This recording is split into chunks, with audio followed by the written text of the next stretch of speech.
नमस्कार, मैं रविशंकर। आज हम क्लास 12th फिजिक्स में अगला चैप्टर 4 पढ़ेंगे। चैप्टर 4 है संधारित्र तथा परावैद्युत। संधारित्र तथा परावैद्युत।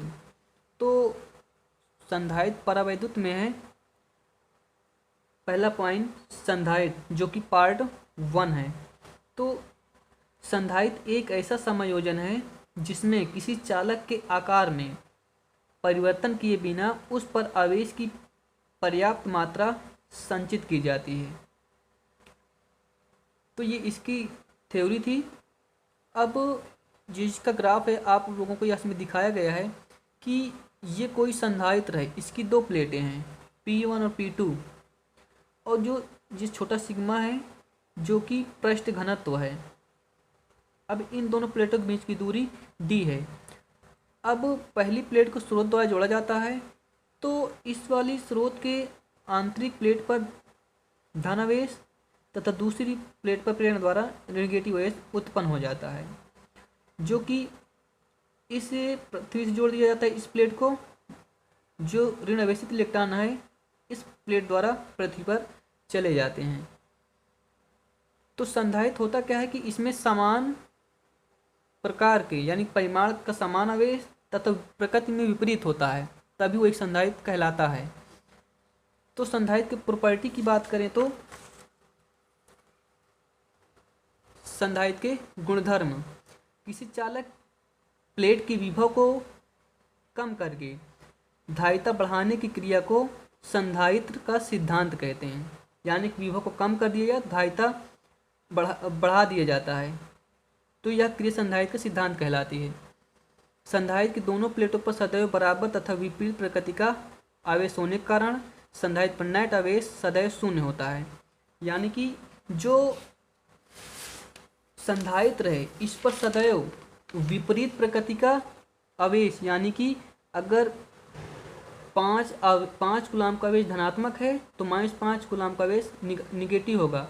अगर परिणामी आवेश की बात करें डेल्टा, तो यहाँ से 5 और -5 ये कैंसिल हो जाएगा, शून्य हो जाएगा, शून्य आवेश होता है।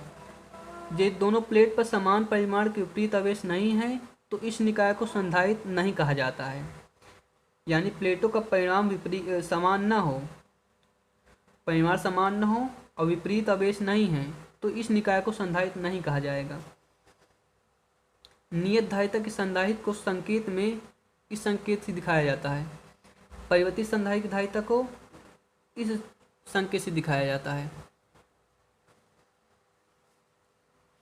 अब अगला जो स्टेप है वो है धारिता, विद्युत धारिता।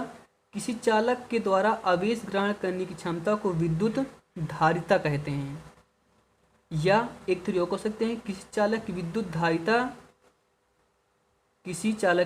धारिता चालक को दिए गए आवेश तथा चालक की विभव में होने वाली वृद्धि के अनुपात को कहते हैं। तो अब इसकी प्रॉपर्टी की बात करें, प्रॉपर्टी जो गुण है, तो धारिता को C से प्रदर्शित करते हैं। अब जो इसका सूत्र है, जो इसके संकेत हैं, मैंने इसको गुण में दिखा दिया है, चाहो तो आप नोट में लिख सकते हैं। धारिता को C से प्रदर्शित करते हैं। धारिता का SI मात्रक कूलाम प्रति वोल्ट होता है, जिसे संक्षेप में हम फैरेड कहते हैं। अब 1 फैरेड बराबर होता है 1 कूलाम प्रति वोल्ट।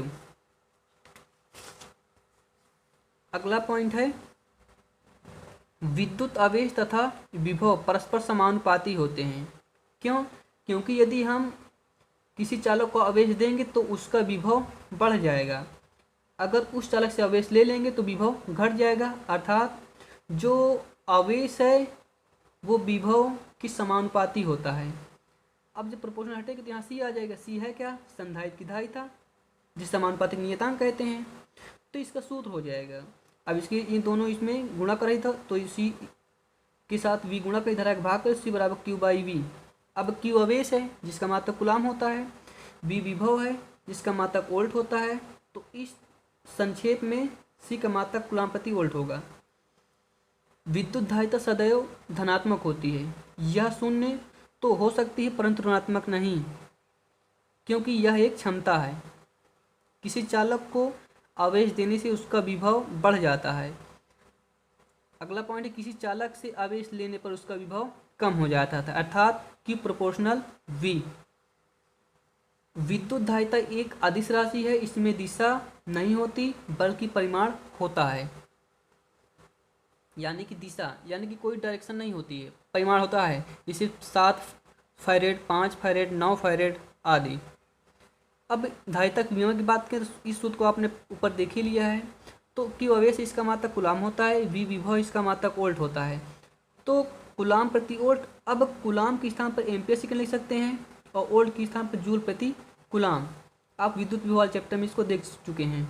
तो जूल प्रति कूलाम, अब यहाँ से कूलाम ऊपर पहुँच जाएगा तो होगा क्या, अब कूलाम के स्थान पर आप एम्पियर सेकंड लिख सकते हैं और जूल के स्थान पर किलोग्राम मीटर स्क्वायर प्रति सेकंड स्क्वायर।